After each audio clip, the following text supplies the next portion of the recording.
কিন্তু এই যে চিকিৎসা ব্যবস্থা, বাংলাদেশে যদি 20 কোটি মানুষের, প্রত্যেকটা মানুষের তো চিকিৎসা পাবার অধিকার আছে, প্রত্যেকটা মানুষের। এই যে দেখলেন আপনারা একটু আগে যে ছবি দেখলাম আমরা ডকুমেন্টারিতে, আমরা দেখেছি যে দেখুন হাসপাতালের বারান্দাগুলোতে, হাসপাতালে বেড নাই, বারান্দাগুলোতে মানুষ শুয়ে আছে চিকিৎসা নেওয়ার জন্য। সেটি কেবিনের বারান্দা হোক, হাসপাতালের বারান্দা হোক, কি একটা করুণ একটা দৃশ্য এটা।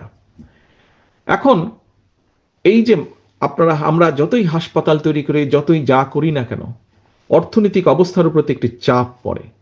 এই যে মানুষগুলো আসছে, তাদেরকে চিকিৎসা দিতে হয়, ডাক্তার লাগে, নার্স লাগে, হসপিটালে বেড লাগে, অপারেশনের জিনিসপত্র লাগে, ওষুধপত্র সবকিছু লাগে। এখন যুক্তরাজ্যের মতন দেশ হিমশিম খাচ্ছে। হ্যাঁ, এখনো এদের দেশে বারান্দায় রোগী থাকে না, নিচে রোগী থাকে না, বিছানাতেই থাকে, তারপরেও তারা হিমশিম খাচ্ছে।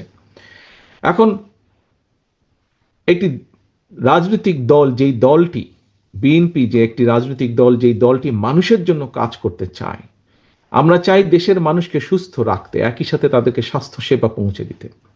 সেই জন্য আমরা পরিকল্পনা গ্রহণ করেছি। এখানে বেশ কিছু মুরব্বী উপস্থিত আছেন। আমি সামনে যে প্যান্ডেল নিচে মানুষ বসে আছেন, বেশ কিছু মুরব্বী উপস্থিত আছেন।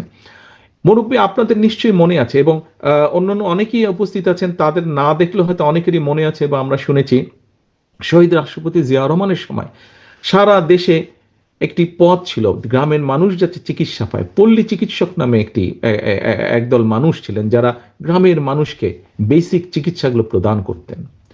প্রিয় উপস্থিতিবৃন্দ, আমরা যেটা পরিকল্পনা গ্রহণ করেছি,